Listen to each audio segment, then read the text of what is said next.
Welcome to my PechaKucha on games and education. My name is Robert Doyle, and I am an assistant professor in New Mexico State, Doñana.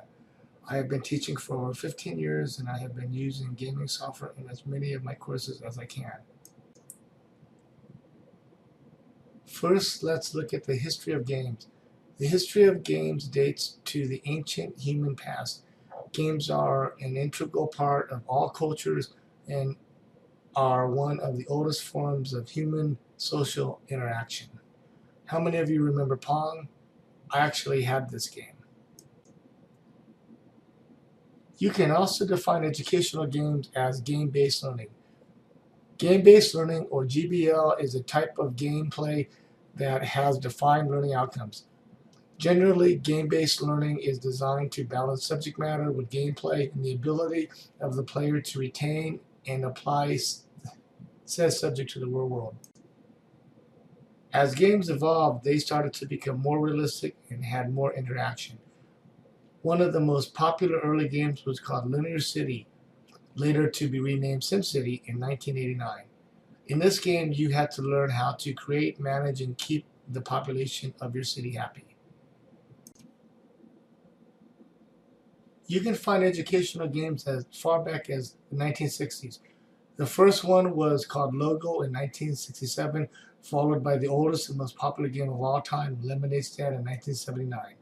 The Oregon Trail, perhaps one of the most widely played and fondly remembered, and also who can forget Where in the World is Carmen Sandiego in 1985.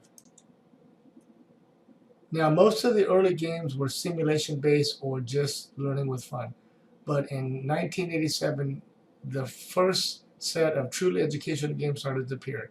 One of the most popular games was Math Blaster, Reader Rabbit, and Mavis Beacon Teaches Typing. While we are on the lines of gaming and education, we cannot overlook edutainment.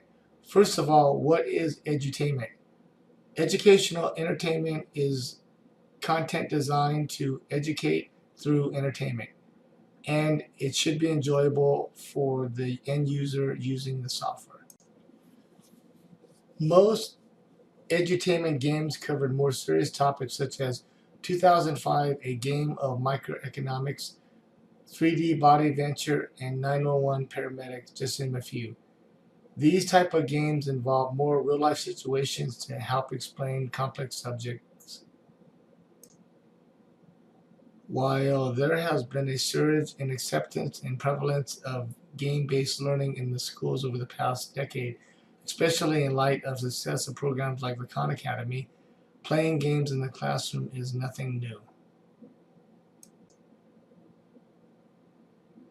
As games and education progressed, big companies started to get on board.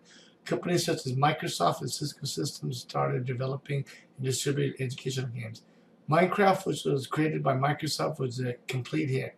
Afterward, Microsoft released an educational edition of this program.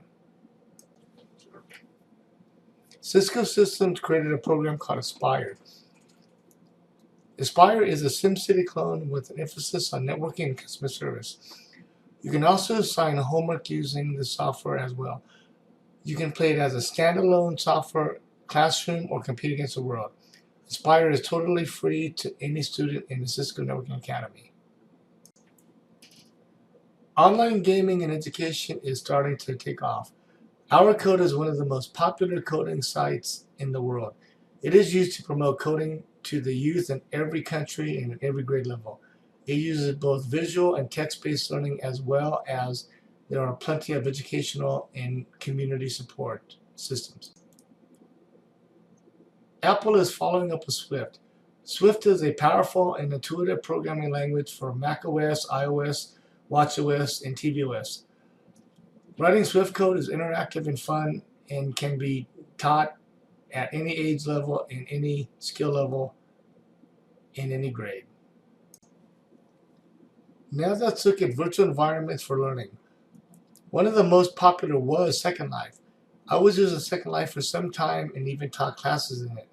Early in Second Life's life, a lot of universities had a presence in the virtual world, including NMSU, UNM, USC, Harvard, just to name a few. What is the future of games in education? Game developers all over the world are working to align some educational games to Common Core state standards, while educators and video game makers are seeing the benefits of using games in the classroom content, despite concerns from their administrators. Around 67% of U.S. households are homes to people who play video games. Many of these gamers are students who spend almost as much time playing video games as they do attending school. So it only makes sense that the U.S. Department of Education considers video games an educational opportunity. As for academia, fact or fiction, video games are the future of education. Some educators swear by them as valuable high-tech teaching tools, but little is known about their impact on learning. Finally, let's talk about the world.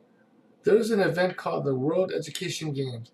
The World Education Games is the world's largest free online education competition held every 2 years. There are over 5 million students from all across the world and is designed for all ages and ability groups. Finally, my reflection. I feel that video games or apps will continue to grow and become a more integral part of day-to-day education. Without games, our computers would not have the power and graphic capability they have today. Thank you.